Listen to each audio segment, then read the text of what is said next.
The disappearance of Nancy Guthrie. The DNA case, two DNA samples, two different unknown profiles. Neither one matching the other. Neither one matching a single person in a federal database containing the genetic material of more than 26 million individuals across all 50 states. That is where this case stands right now. Not because investigators aren't working, not because the science has failed, but because whoever walked into the home of an 84-year-old woman in Tucson, Arizona in the early hours of February 1st, 2026, whoever planned this across multiple days disabled a doorbell camera with deliberate, practiced taps and removed a woman from her home while she slept, left behind a forensic signature so fragmented, so contaminated, so buried inside the genetic noise of a house lived in for 50 years that the most powerful DNA identification system in the world cannot yet put a name to it. Not yet.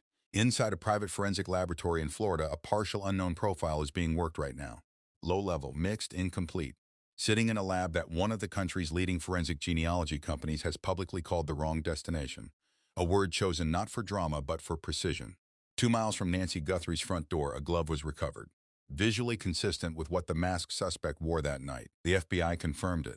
That glove went to the same Florida lab. The result came back, no match in CODIS. And then the detail that changed the entire shape of this investigation. The DNA on that glove does not match the DNA found inside the house. Two sources, two unknowns, same case. Different people. Ask yourself what that means for a moment, because there are only a few explanations for two non-matching unknown profiles in the same investigation, and investigators have not ruled out the most disturbing one. This is not a case you have simply heard about. This is a forensic breakdown of exactly what that DNA evidence means, what is standing between investigators and an answer, and what the science of investigative genetic genealogy is doing right now that could crack this case open in 20 minutes, or in 7 years. Nobody knows which. That uncertainty is the heartbeat of this entire investigation. Before we go anywhere near that laboratory in Florida, we need to spend some time with Nancy. Because Nancy Guthrie is not a case file. She is not a missing person poster. She is not a headline. She is not a forensic puzzle to be solved in the abstract. She is a person, a full, specific, irreplaceable human being, and understanding who she is makes everything that follows carry the weight it deserves. In November 2025, just 3 months before she vanished, Nancy sat across a lunch table from her daughter Savannah at El Charro, a beloved Tucson restaurant she had been going to for decades. There is footage of that lunch. Nancy is laughing, not the polite performative laugh of someone who knows a camera is on them, but the real kind. The kind where your head tilts back and the sound comes from somewhere genuine. Savannah asks her what it is about Tucson that made her want to plant roots there all those years ago. Nancy thinks for half a second. Then she says simply, just the air. The quality of life is laid back and gentle. That is who Nancy Guthrie is. She was born Nancy Ellen Long on January 27, 1942, in Fort Wright, Kentucky, a small community sitting just across the Ohio River from Cincinnati. She studied at the University of Kentucky, graduated, and married Charles Errol Guthrie on December 28, 1963. Charles was a mining engineer, the kind of work that takes families across time zones and hemispheres. The Guthries lived that life fully. Charles' career eventually brought them to Melbourne, Australia, where their youngest child, Savannah, was born in December of 1971. They were a family shaped by movement, by adaptability, by the closeness that comes from navigating unfamiliar places together. When they landed in Tucson in the early 1970s, something clicked. The desert, the mountains framing the skyline on every side, the light. Nancy never left. Then 1988 arrived. Charles Guthrie, 49 years old, still working, still building, died suddenly during a mining exploration trip in Mexico. The loss was seismic. Savannah has spoken publicly about what that moment did to their family, describing it as losing the ground beneath them in a way that changed everything. And in the middle of all of it, Nancy held. She raised 3 children alone in a desert city. Her son Cameron flew F-16 fighter jets for the United States military for 26 years. Her daughter Annie stayed close to home. Her youngest, Savannah, became one of the most recognized journalists in American broadcasting. Today Show co-anchor, former White House correspondent, Georgetown law graduate who scored the highest mark on the Arizona bar exam the year she took it. None of that happens without a foundation. That foundation was Nancy. But here is the detail that gives this case its urgency beyond the obvious. Because the person who came to Nancy Guthrie's home in the dark hours of February 1st did not take a healthy woman in her prime. They took a woman who, according to Sheriff Chris Nanos, cannot walk more than 50 yards unassisted. A woman who requires daily medication to manage ongoing health conditions. A woman whose cardiac monitoring device was implanted because her heart needed external help to regulate its own rhythm. Sharp of mind, the sheriff was explicit about that. This was not a dementia-related disappearance in any way. but physically fragile in ways that make every hour she is missing carry a medical weight that every investigator working this case is acutely aware of. If you're new here, welcome. Subscribe and hit the notification bell right now. This case is moving. Every forensic development, every DNA update, every new lead, we cover it the moment it breaks. Nancy's story deserves that kind of attention. You being here means her name reaches one more person. Now let's go back to that Saturday evening, January 31st, 2026. A Saturday evening in Tucson. The kind of ordinary evening that becomes extraordinary only in retrospect, only when you know what follows it. At approximately 5:32 in the afternoon, Nancy Guthrie took an Uber from her home in the Catalina foothills to her daughter Annie's house, just a short drive away through the late afternoon desert light. Investigators have since interviewed that Uber driver. He provided dashcam footage from inside the vehicle. He is not under suspicion. It was a routine ride. Nancy sat in the back seat the way she had done countless times before, a woman in her neighborhood, going to her daughter's house for dinner. She arrived. They ate. They played card games, a completely ordinary evening shared between a mother and her children. The kind of evening that millions of families have every week without thinking about it. The kind of evening you do not mark in your memory because nothing about it suggests it needs to be marked. After dinner, her son-in-law Tommaso Chioni drove her home, and this is where one detail becomes important. Tommaso did not simply drop Nancy at the curb and pull away. He waited. He sat in the driveway and watched. He watched the garage door open at approximately 9:48 p.m. He watched Nancy go inside. He watched the garage door close again at 9:50 p.m. Sheriff Nanos confirmed that detail specifically. It is at that time we assume Nancy's home and probably going to bed. Tommaso drove away. The house went dark and quiet. Nancy Guthrie went to sleep in the home she had lived in for decades, in the desert city she had chosen as her own 50 years before, in the bed she had slept in through every season of a long and remarkable life. That was the last confirmed visual of Nancy Guthrie inside her home.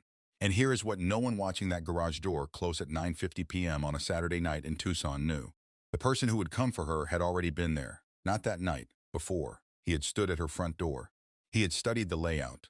He had clocked the Nest doorbell camera mounted near the entrance, looked directly at it, understood what it was, and then walked away. Not because he was deterred, because he was planning.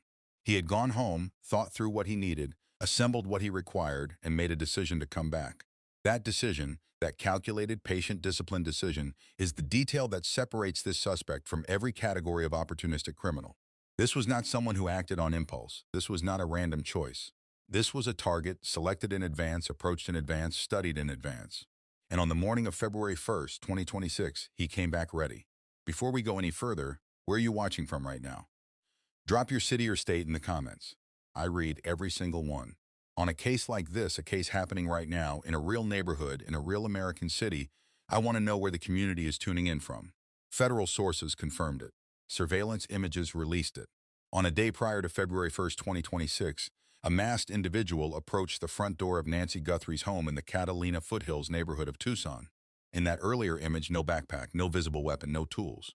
Just a man standing at the door of an 84-year-old woman's home, studying the property with the calm, methodical attention of someone conducting reconnaissance.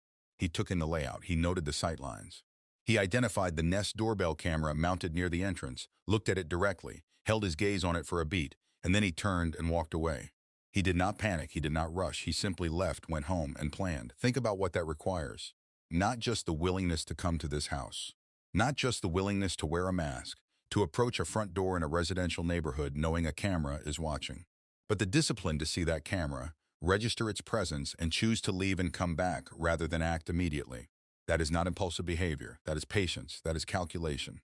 That is someone who understood that the first visit was for information and that information needed to be processed before action. And then he came back, February 1st, 2026, the early hours of Sunday morning. The Catalina foothills dark and still, the Santa Catalina Mountains invisible against the night sky, the streets empty the way streets are empty at 1 and 2 in the morning in a neighborhood where people have lived for decades and feel safe.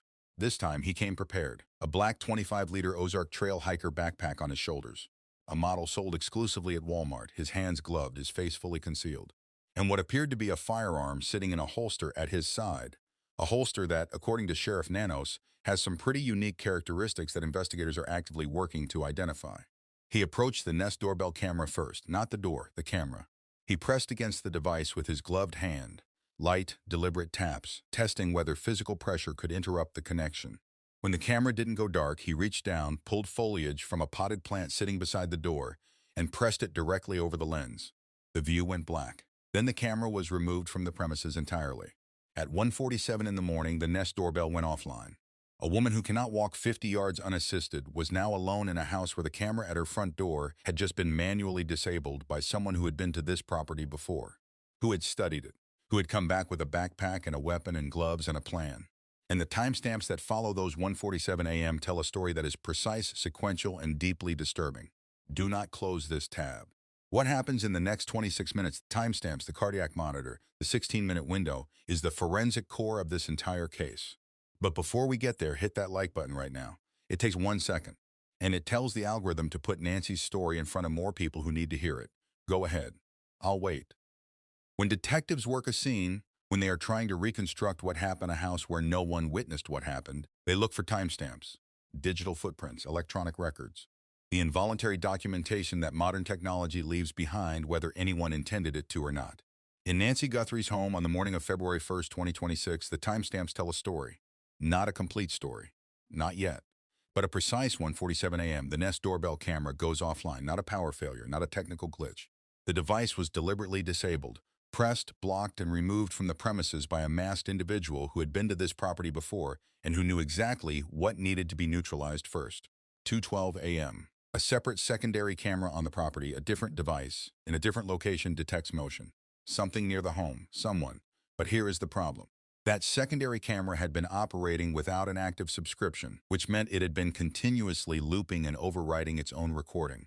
By the time investigators reached it, the footage from the 2:12 a.m. window was gone, erased by the camera's own automated overwrite cycle.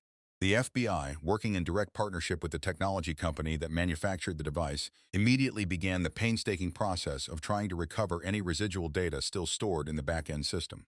As of the time this script was written, that recovery effort is still ongoing. The footage from that 16-minute window has not been recovered. Not yet. 2:28 a.m. This is the timestamp that changed everything. Nancy Guthrie had a cardiac monitoring device implanted to help regulate her heartbeat. That device was connected to a monitoring application on her phone. The application tracked the device's connection in real time. At 2:28 in the morning, the monitoring application disconnected. Her phone was still in the house. The device was not. Her phone stayed in the house. Her medication stayed in the house. Her purse stayed in the house. Her car was in the garage. Every personal item, every belonging, every piece of the infrastructure of her daily life, all of it still in its place. Just Nancy, gone.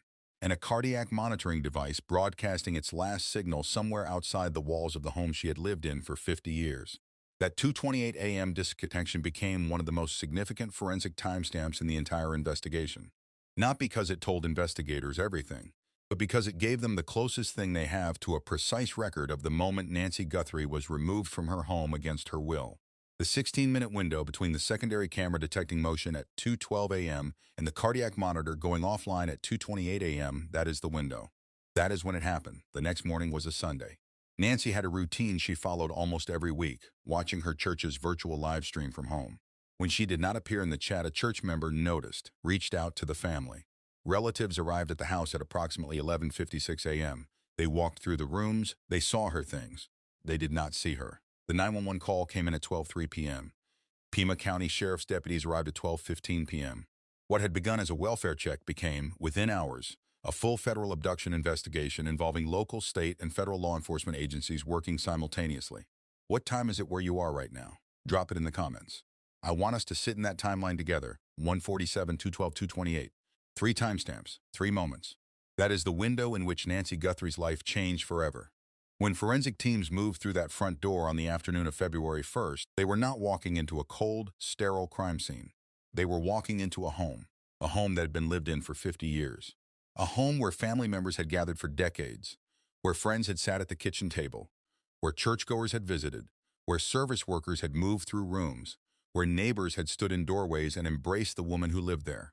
A home where the genetic material of an entire community of people was woven into every surface, every fabric, every contact point in every room. 50 years of life. 50 years of fingerprints and skin cells and biological traces from dozens of people with every legitimate reason in the world to have been inside those walls. And somewhere inside all of that, an unknown. Forensic teams moved room by room. They swabbed surfaces. They bagged items. They documented every contact point with the meticulous, methodical patience that crime scene collection requires. And when the biological evidence consistent with Nancy Guthrie's own profile was confirmed near the entrance of the residence, it added immediate gravity to what investigators already suspected. She had not walked out of that house. She had been taken from near the door. But the lab analysis that followed told a complicated story. The DNA samples collected from inside Nancy Guthrie's home are what forensic scientists call mixed profiles. Within a single swab, from a single surface, a single object, the genetic material of more than one person is present simultaneously. Untangling a mixed profile is not like solving a simple equation. It is like trying to separate two voices singing the same note at different pitches, recorded on the same tape, with background noise underneath both of them. The lab has to computationally isolate each contributor, assign statistical probability to each component, and determine whether any of those contributors is unknown, meaning someone with no legitimate reason to have left their DNA in that house. And they found one, buried inside the complexity of those mixed samples, a partial profile from an unknown individual. Low level, incomplete. But there, the sheriff confirmed its existence publicly, and then he confirmed something else. Something that landed like a door slamming shut on the investigation's most important lead. There has been a snag. Those were Sheriff Nanos' words to NBC News. A snag at the private lab in Florida processing the mixed DNA samples found at Nancy Guthrie's home. No specific timeline for resolution. The process could take weeks, it could take months. That lab is DNA Labs International, a private forensic company based in Florida. And the decision to send the evidence there instead of directly to the FBI's own facility at Quantico ignited a fierce and very public dispute between the sheriff's office and one of the country's leading forensic genealogy firms. The co-founder of Othram, the Texas-based lab that helped identify Brian Koberger in the University of Idaho murder case, publicly called the decision to use DNA Labs International devastating. Her argument was precise and damning. DNA Labs International is a traditional forensic laboratory. It processes evidence to build what is called an STR profile, a short tandem repeat profile using approximately 20 genetic markers.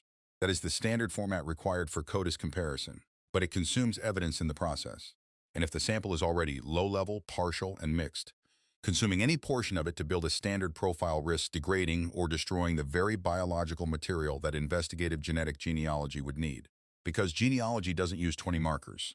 It uses hundreds of thousands. Sheriff Nanos pushed back. His department had been using DNA Labs International from the beginning of the investigation. The Guthrie family's comparative DNA samples had already been sent there. Splitting evidence across two separate labs, he argued, creates the risk of conflicting results, adds procedural complexity, and compromises the chain of custody that any prosecution will eventually require. One lab, one pipeline, one chain of custody. Both positions have logic behind them. But only one of them is working with a sample that cannot be replaced if it is consumed by the wrong process. That tension between the traditional forensic approach and the cutting-edge genealogy science is the fault line running beneath this entire investigation. I want to stop here and ask you something. If you were the detective in the middle of that disagreement, the sheriff defending a decision already made, or the forensic scientist watching a potentially irreplaceable sample move through a process she believes is the wrong one, who would you listen to? Drop your answer in the comments. This conversation matters, and I read every single one. 2 miles from Nancy Guthrie's front door, in the desert light of a Tucson afternoon along the side of a road, investigators found a glove. During the search operation in the days following Nancy's disappearance, law enforcement recovered multiple gloves across the surrounding area. In a search of this scale that is not unusual, people discard things. Items end up on roadsides for 100 innocent reasons. Each one gets cataloged and eliminated. But this one was different. The moment it was examined, the material, the color, the style, something stood out. It appeared to visually match the gloves worn by the masked individual captured on the doorbell camera footage at Nancy's front door on the morning of February 1st. The FBI confirmed that assessment publicly. The glove went into an evidence bag and was sent to Florida for DNA analysis. The weight carried obvious weight. Investigators and the public both understood what a clean DNA profile from that glove could mean. If the person who left biological material on that glove had ever had a qualifying sample collected and submitted to the national database, CODIS would return a name, an address, a face behind the mask. The case could pivot from forensic uncertainty to targeted investigation within hours of the result. On February 17, 2026, the Pima County Sheriff's Department posted an update. The DNA profile from the glove had been submitted to CODIS. No match, not a partial hit, not a near miss. No match anywhere in a database containing the profiles of more than 26 million individuals. But that is not even the detail that changed the shape of this investigation. Sheriff Nanos went further. The DNA recovered from that glove, he confirmed, did not match the DNA recovered from inside Nancy Guthrie's home. Two separate unknown profiles, two separate genetic sources, one from inside the house where she was taken, one from a glove on a roadside 2 miles away, visually consistent with what the suspect wore that night. And they do not match each other. Sit with that for a moment, because there are only a few explanations for two non-matching unknown profiles in the same investigation. The glove could belong to someone entirely unconnected to the case, a coincidence of visual similarity and proximity. The sample from inside the house could have been so compromised by the mixing problem that the unknown profile it contains is itself unreliable. Or, and this is the possibility investigators have not ruled out and have not commented on publicly, there is a third explanation, one that changes the profile of this crime in ways that matter enormously to where the search goes next. More than one person was involved. Sheriff Nanos offered a measured response when pressed. The glove, he said, is not his priority. The partial unknown profile from inside the house, low-level mixed, still being worked in a Florida lab, is what he considers the more critical lead. And then he said something that reframed the entire forensic picture of this investigation in a single sentence. Now they start with genealogy. Most people hear the words no match in CODIS and they picture a dead end. A door closing, the investigation stalling, investigators staring at a screen that has nothing left to offer. But that is not what is happening here. And understanding the difference between a dead end and a redirected road is the key to understanding where this case is going. CODIS is not a database of every person who has ever existed.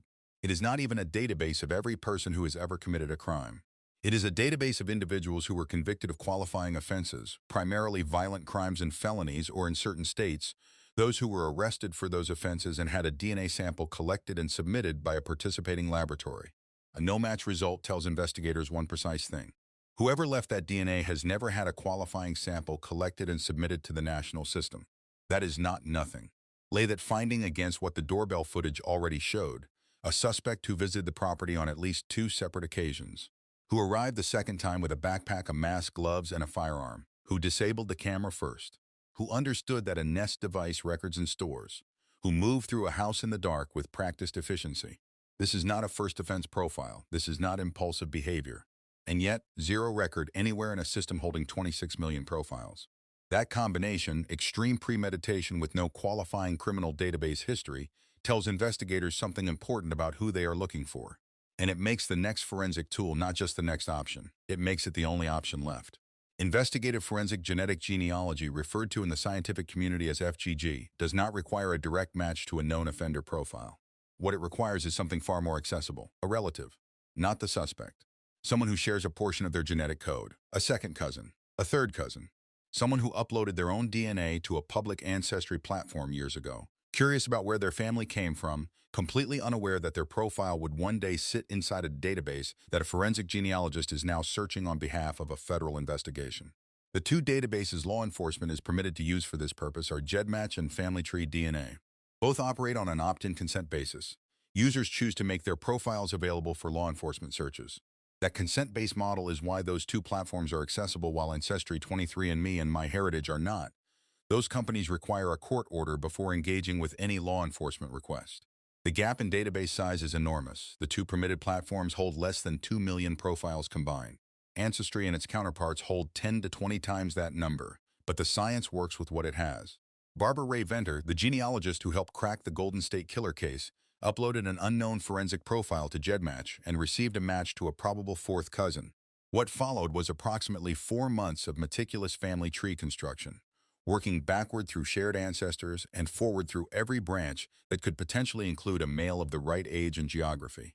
Former police officer Joseph James D'Angelo, who had been part of a task force investigating the very killings he had committed, was identified. Investigators collected a discarded tissue from his trash. The DNA matched. He was 72 years old when he was arrested. He is now serving life without parole. The science works. C.C. Moore, one of the country's leading forensic genetic genealogists, described the timeline plainly. The process can go as quickly as 20 minutes, or it can take 7.5 years. The difference is almost entirely determined by one thing: how many relatives of the unknown individual have voluntarily uploaded their DNA to the permitted databases. And that, right there, is where every single person watching this video becomes relevant. While the DNA lab in Florida works through its challenges, investigators are not standing still. They are running every physical evidence thread available to them in parallel. And some of those threads are more immediately traceable than a partial mixed DNA profile sitting in a lab that may take weeks or months to resolve.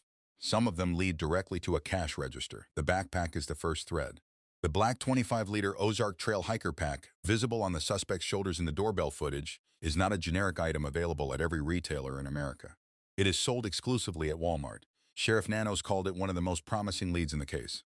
Walmart management has been coordinating directly with law enforcement, pulling sales records for that specific model across Arizona locations going back several months, providing investigators with a data trail that could narrow the pool of possible buyers to a manageable number.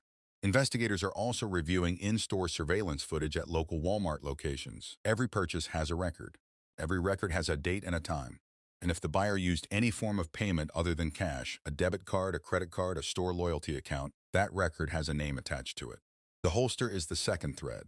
Sheriff Nanos confirmed in an NBC News interview that investigators have identified what he described as a holster with some pretty unique characteristics.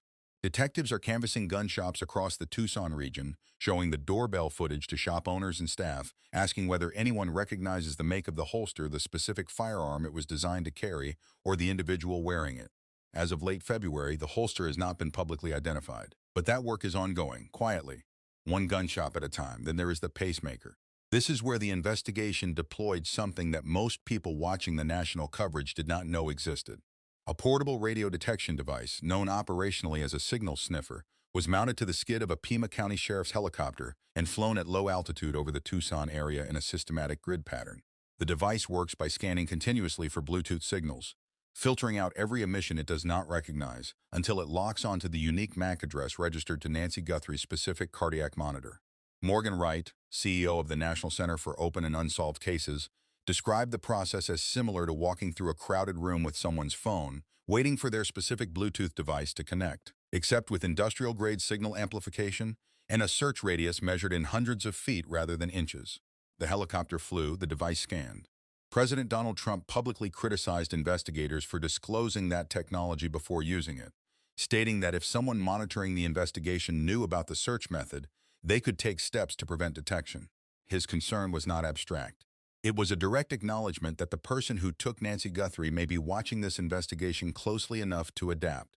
No signal has been publicly confirmed as detected. The search continues. On the morning of February 3, 2026, just 2 days after Nancy Guthrie vanished, TMZ received a note, not a tip, an alleged ransom demand. The note arrived through TMZ's tip line and demanded millions of dollars in Bitcoin for Nancy's safe return. It included a specific Bitcoin wallet address, a deadline, and what reporters described as an element of urgency tied to the consequences of non-payment. The same note, or a version of it, was sent simultaneously to two Tucson television stations, News 13 and KGUN 9. All three outlets forwarded the correspondence immediately to the FBI and the Pima County Sheriff's Department. The Sheriff's Office posted an acknowledgement the same day. Measured, careful. They confirmed they were aware of reports circulating about possible ransom correspondence in the investigation. They said everything coming in goes directly to detectives coordinating with the FBI. They confirmed nothing, denied nothing, and that measured silence has not changed since. A second alleged note arrived at one of the Tucson stations, this one with a different deadline. 5:00 p.m. on Monday, February 9th. Reporting from KG9 indicated the demands in the first note had reached $6 million in Bitcoin. Both deadlines passed. No confirmed contact between the family and any alleged sender. No proof of life provided despite the family's direct request for it. Then one sender was arrested. The FBI confirmed publicly that this individual had been attempting to profit from the case and had no connection to Nancy's disappearance. His note was a fraud. Then a third email arrived at TMZ, not claiming responsibility, but claiming to have information about who was responsible and demanding one Bitcoin in exchange for that name.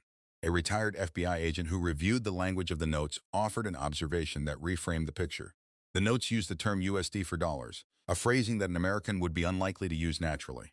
His assessment: this could indicate someone from overseas, someone deliberately constructing the appearance of being from overseas, or a carefully constructed deception from someone much closer to home. Sources close to the investigation told TMZ that the operating theory among investigators was that the original correspondence was written by the person responsible, and that the specific choice of which media outlets received the notes was itself a clue. The first note went to 2 Tucson stations in TMZ. The second went to only 1 Tucson station. That narrowing, sources said, was consistent with someone local, someone with specific knowledge of Tucson's media landscape and a reason to communicate through it.